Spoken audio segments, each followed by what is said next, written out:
I want to say a few words about the usage of today's most hot program, probably, and that is ChatGPT, the artificial intelligence. There are a few artificial intelligence programs, but this is probably the most popular one, ChatGPT. And I wanted to specifically say a few words about using this program for um, Jewish learning, for Hebrew books, for translating, summarizing, understanding, and in general, asking questions about Judaism to ChatGPT. My experience with it is not for a very long time, and it keeps changing and getting better. But for the last month or two, I've been experimenting with various questions that I tried to ask it, and here is what I can tell so far. Regarding translations, if something is written in English, it's pretty good at translating it into, let's say, Russian or other similar languages. If something is written in modern Hebrew, it's not bad at translation. But if it's something that's written in rabbinical Hebrew, or certainly something that's a Talmudic topic that's written in Aramaic or mixture of Aramaic and Hebrew, there it's doing a horrible job. Automatic translations, just like the regular automatic translations, like the Google one, cannot do it at all. They just cannot handle rabbinical texts and certainly Talmudic texts. So too, ChatGPT is not any better than that. So only if already somebody made a translation with understanding, and the truth is the Talmud is very hard to understand. That's the whole point. It's not just a literal translation you need. There are certain abbreviations and keywords, and you don't really know where something ends and where something else starts, and whether something is a question or a statement. That's why I'm going to give an experiment, a random experiment, and we'll see. We'll just try to translate some random piece of Talmud, and we'll see how poorly it will be doing. And then we'll take a piece of Shulchan Aruch, the major code of Jewish law, and also try to translate it. And most likely, I mean, there are some exceptions, I guess, but most likely it's not going to do a good job. So in terms of that, we have to use still human labor. Maybe one day artificial intelligence will get better, but at the moment we have to use human labor. On the other hand, if you want to summarize certain topics, the story is like this. It's often not bad at doing or telling us some general ideas, general Jewish ideas. On the other hand, when it comes to sources, it's absolutely horrid. It actually invents sources, which is a very dangerous thing, of course. A lot of people complain about it, by the way, that when it doesn't know the information, it somehow fills it in. So if you ask it a specific question on some halacha, where the source is, almost always, in most cases at least, it will give you incorrect sources for it. The sources that just don't exist. But that doesn't mean that the whole halacha is wrong. A lot of times it will actually answer correctly. For instance, if you don't remember, you might think that, okay, I saw somewhere that there is an idea that such and such law has this and this implication, or this and this chiluk, this and this division, that this case is permitted, this case is forbidden. Most likely, the ChatGPT will add some information that is a correct piece of information, but the sources it will give for it are almost always incorrect ones. That's my experience so far. So I want to experiment with you together. Again, I just wanted to choose a random piece of Talmud so that you don't suspect that I specifically am cherry picking and using the examples that are bad examples. But I'll just take, I don't know, let's say Masechet Megillah, since Purim just passed a couple of days ago. So I'll take where it doesn't really matter. I'll take this daf, okay, and I'll take somewhere in the middle of the page. So here, of course, this particular site, Sefaria.org, they already did a translation, and a pretty good translation.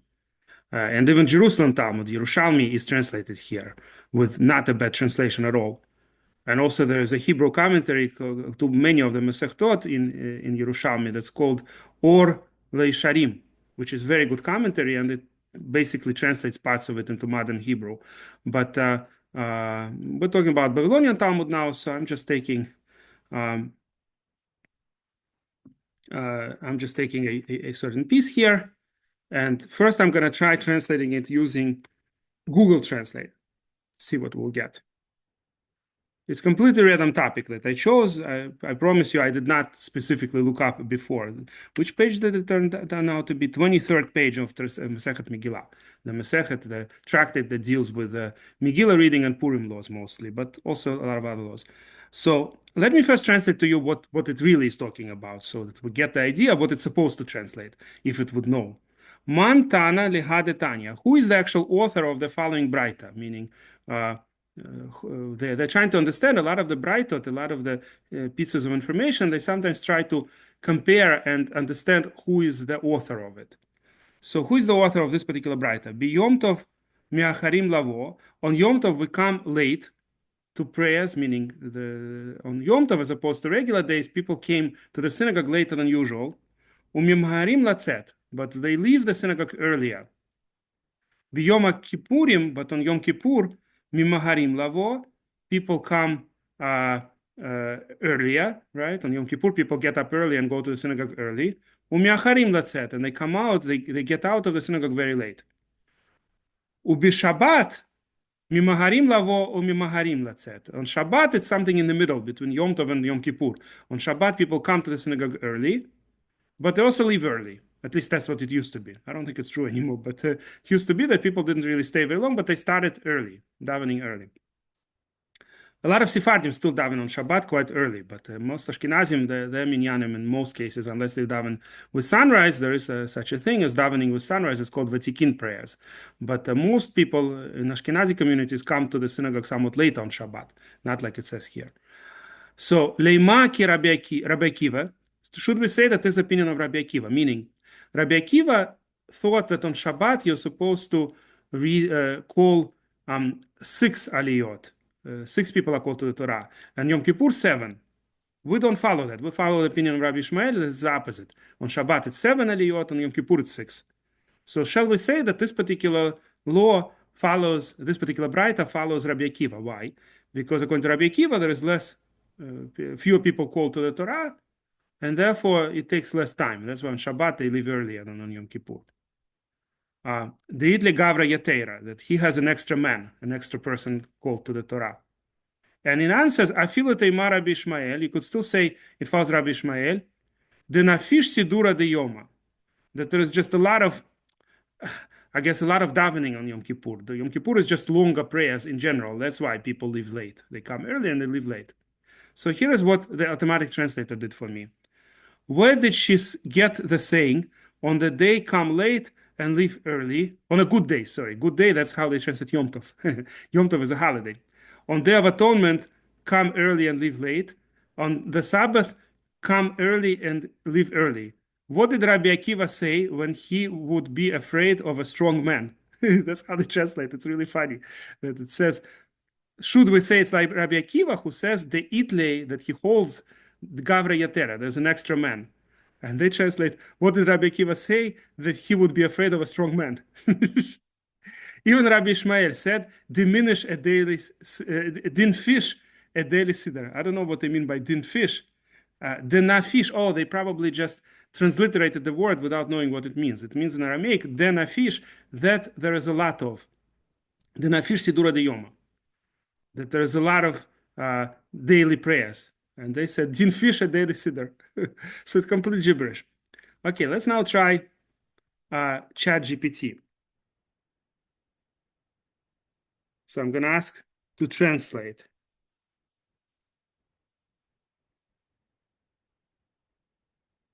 Who is the Tana that taught this teaching? On Yom Tov, people come late and leave early. That's much closer, by the way. Notice this. This is very close. On Yom Kippur, they come early and leave late. On Shabbat, they come early and leave early. Shall we say it follows Rabbi Akiva, who holds that there is an additional person needed for service? Wow, it actually did a good job. My own surprise, actually, this particular piece, it translated pretty close to the correct understanding. Even if you said follows Rabbi Ishmael, it is because the order of the day service is extensive. Wow, in this particular case, it actually did an excellent job, I would say. It didn't explain things, but at least it translated. It translated things correctly. Okay, very good. Let's try now a piece of Shulchan Aruch. Like I said, in my experience, a lot of times it doesn't translate well, but in this particular case, I think the ChatGPT did an excellent job. Okay, I'm now going to take I'm going to take a piece of Shulchan Aruch, the most important code of Jewish law, and I don't know, randomly choose some law. Well, this is talking about the wine. I think it's a very rare law. Let's take something that's more common. Here is an example. Uh, uh, okay, yeah, this is a good law to start. About the laws of tzedakah, and we'll take some random piece here. Um, I want to take a piece that has both Shulchan Aruch and Ramah. How about this piece? Um, I'm not going to try the Google Translate. Let's go to ChatGPT right away. So first, let me translate this piece, and then we'll see how well ChatGPT is doing. Yitomim, if people are orphans, right? The people who are the children who are orphans, in poskim alehem tzedakah. We do not force them to give tzedakah, right? When the community had the power to force rich people to give charity to the poor, they didn't touch the yitomim, the orphans. Even if orphans have money, have land that say that they inherited from their father. Afilo repeating shvuim, even if the money is needed to redeem the captives. יש להם ממון הרבה, אלא אם כן פוסקים עליהם לכבודם, כדי שיצא להם שם. He says that if they even have a lot of money, we do not force them to give money to charity unless it's going to be good for their honor. Lichvodam, right? If it's gonna be honorable for these poor, for these orphans that they're such important people, that they're supporting good causes, then tzedakah is given on their behalf from their property, so that they'll be known to be charitable, and it's good for them. And Haggah means what Ramah says, right? It's known that Shulchan Aruch consists of two different authors. It was written by Rabbi Yosef Karo, a Sephardi rabbi who lived in Tzfat in the northern Israel when he was writing this book. And then the Haggahot, the gloss that was written by an Ashkenazic rabbi, Rabbi Moshe Isserles, who lived in Krakow in Poland. So Rabbi Moshe Isserles says the following. V'davka tzedakah she'en la katzva. He says it's only talking about a charity that has no limit. או שיש לה קצבה על נכסי יתומים ויכולים להמתין עד שיגדלו. Or maybe that this is charity of with property of the orphans that it could wait. Basically, it's time to wait with this. כגון שיש להם תבל ואין צריכים לאכול עכשיו. For instance, they have certain produce, certain fruits or grain that grew, and the tithes were not separated yet, but it could wait. They don't need to eat now. אבל אם צריכים לאכול עכשיו, but if they need to eat, מעשרים ותורמים להם. We do separate the tithes, they need a truma and meiser. והוא הדין בצדקה. The same law would apply to צדקה, שיש להם לקצבה, כגון שהיו להם קרובים עוניים, right? That he compares the tithes, that you cannot eat the fruits until the tithes are separated, and therefore if they need to eat, the tithes are separated. So too, he says, if these yitomim, these poor, these orphans who have poor relatives, קרובים עוניים, in that case, if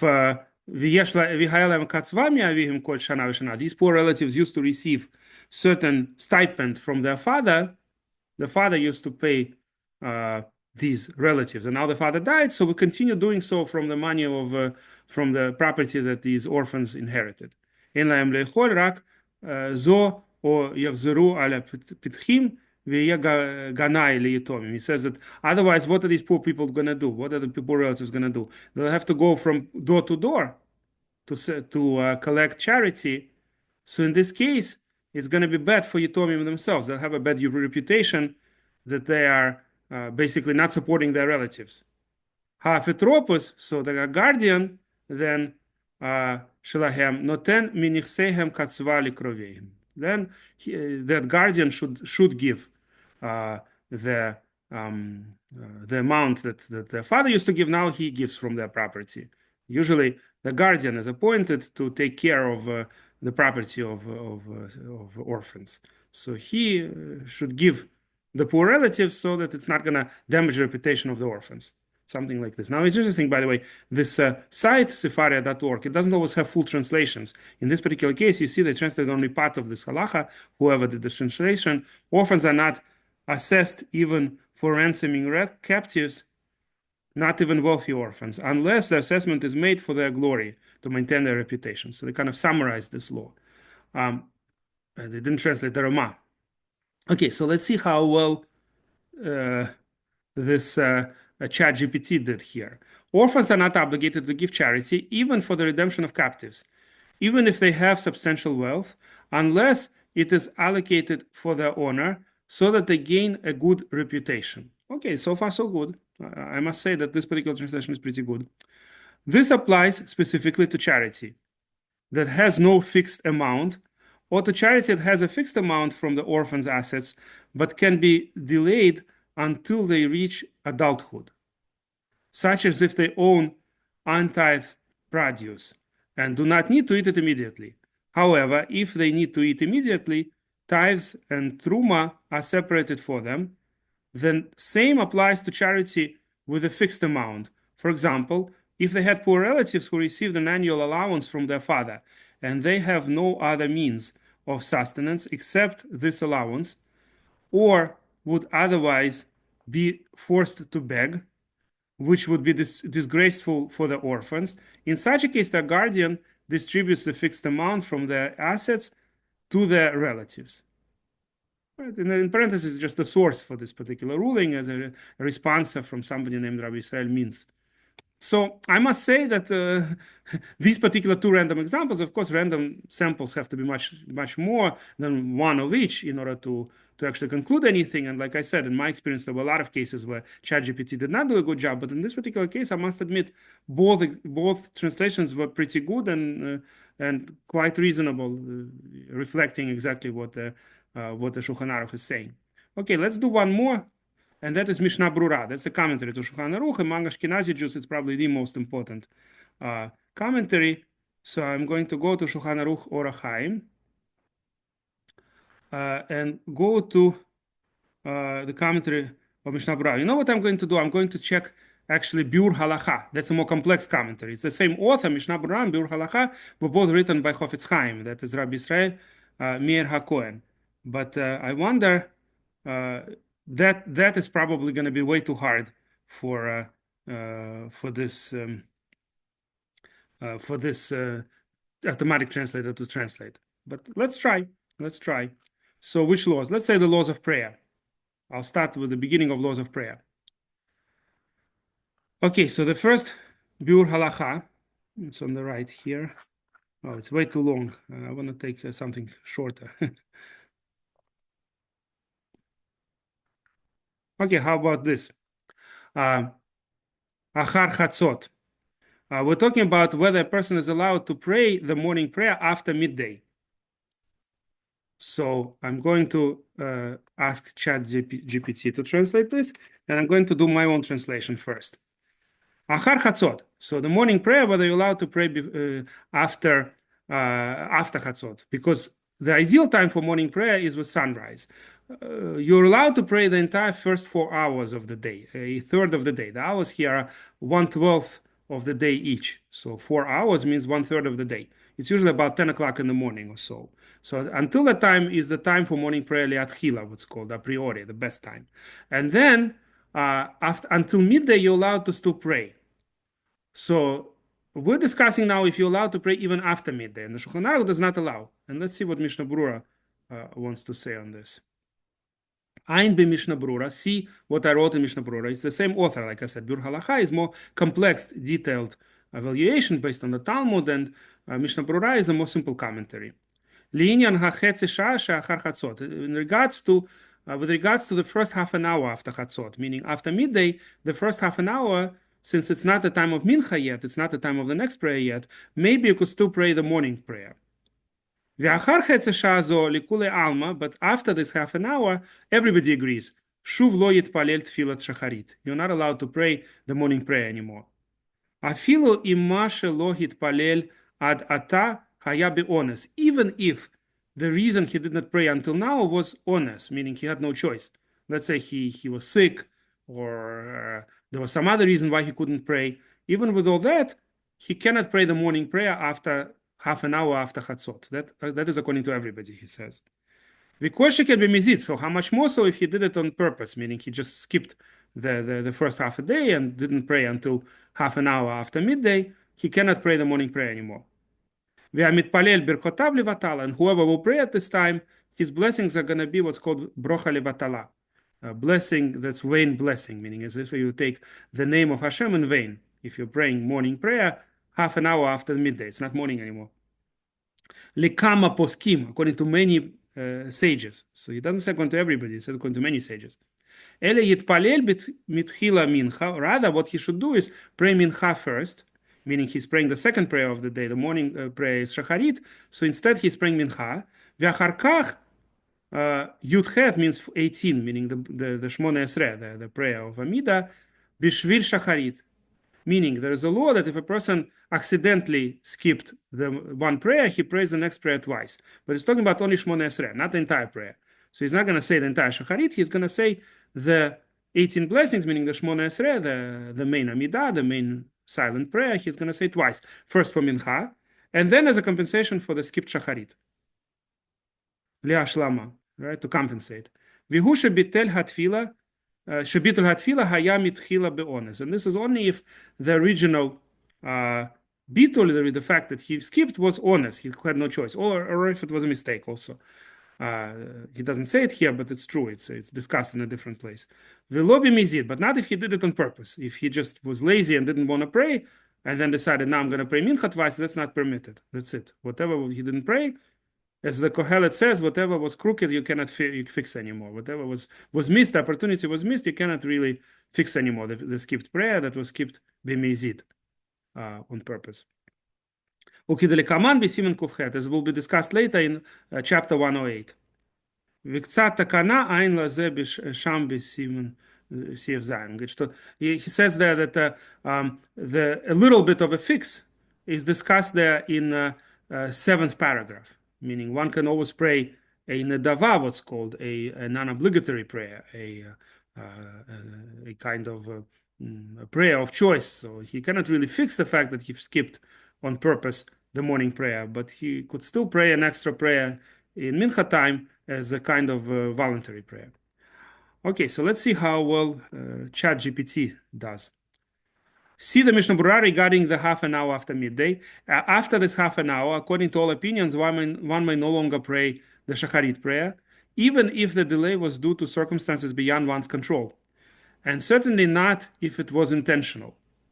One who prays it all at this point recites his blessings in vain. Okay, it's almost correct that the word "its" is not really correct. It should be said his blessings are in vain, according to many halachic authorities.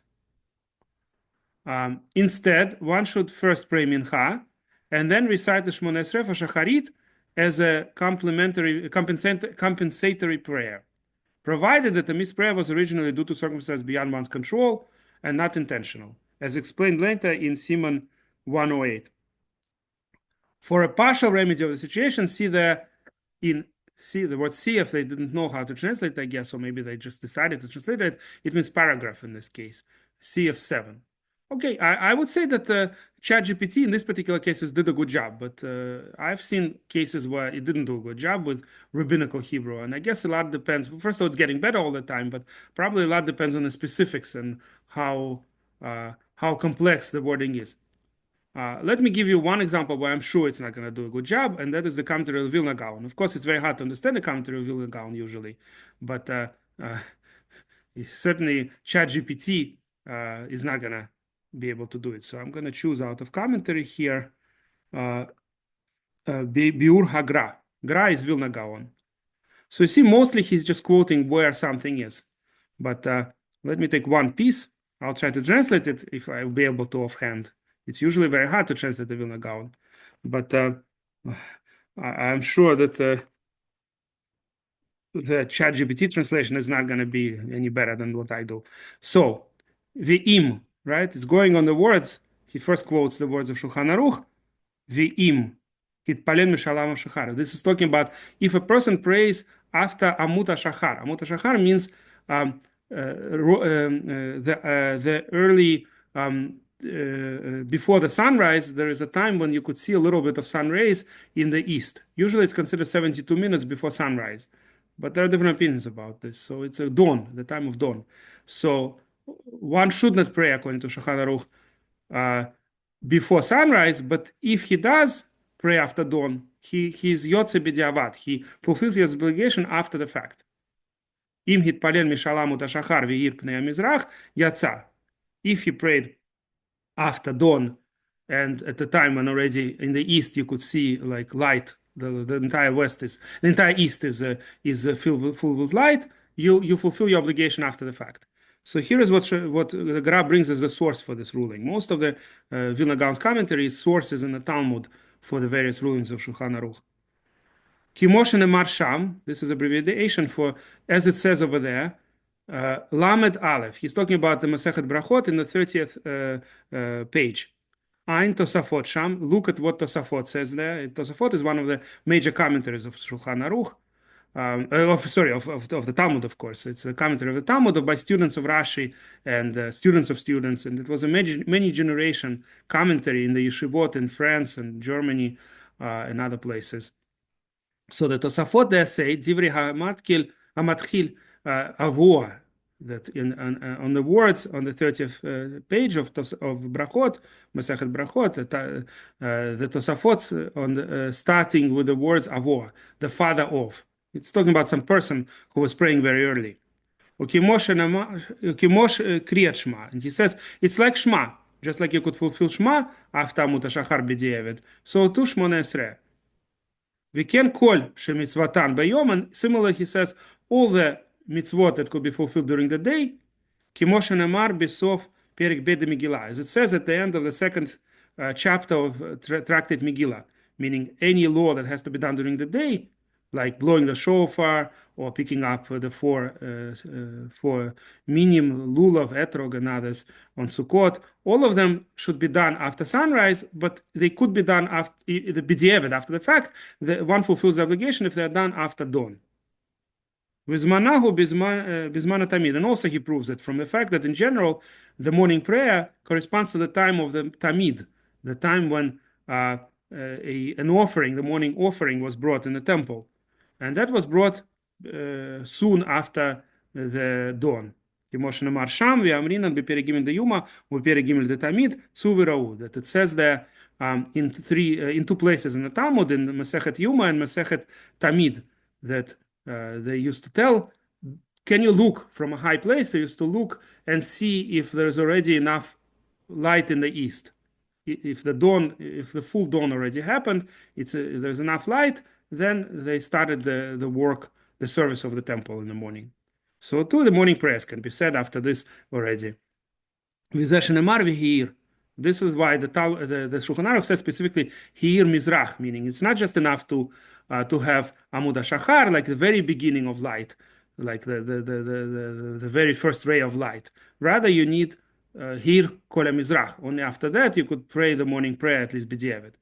V'kenhu b'rosh v'amim Magen Avram. And so too Rosh writes it. Rosh is Rabbeinu Asher, a certain sage who lived about 700 or 800 years ago.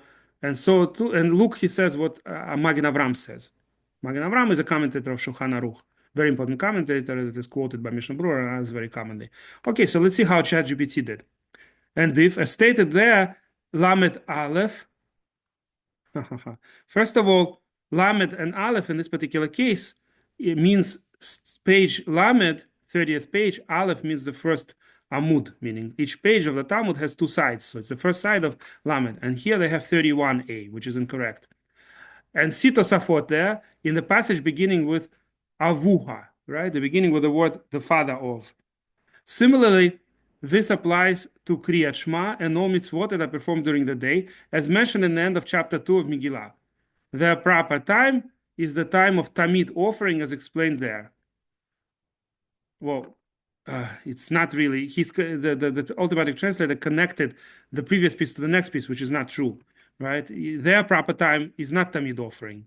The chapter of Megillah is talking about all kinds of other mitzvot, but the proper time of the morning prayers, Zmana, meaning the morning prayer time, is Bizmana Tamid, at the time of Tamid offering, as explained there. We'll also find in chapter 3rd of Yuma and the beginning of chapter 3rd of Tamid, where it says, "Go out and see." This is in the beginning of the. This is the meaning of the phrase "and the light." The same ruling is found in Rosh. Okay, again, they didn't explain that what he means is uh, this is what the Shulchan Aruch uses the word Heir Pnei Mizrach, that all of the east already has a lot of light. That's based on this Gemara in Yuma and Tamid when they used to come out and see if there's a lot of light already. The same ruling is found in Rosh and in Maaseh Avram. This is incorrect. This is not Maaseh Avram and not Ma'amar Avram. It's Magen Avram. That's the name of this particular abbreviation. Again, Mem Aleph is an abbreviation. It could mean a lot of different things, but we know that he means the commentator Magen Avram, which he quotes all the time. So this is where, of course, the automatic translator could not do a good job with the graph, but it's almost impossible for it to know automatically. Ein Magen Avram means Mem Aleph means Magen Avram and not some other abbreviation. So in this particular case, you definitely need human intelligence, not artificial intelligence. And on this, I'm going to end. If you like this video, please press like.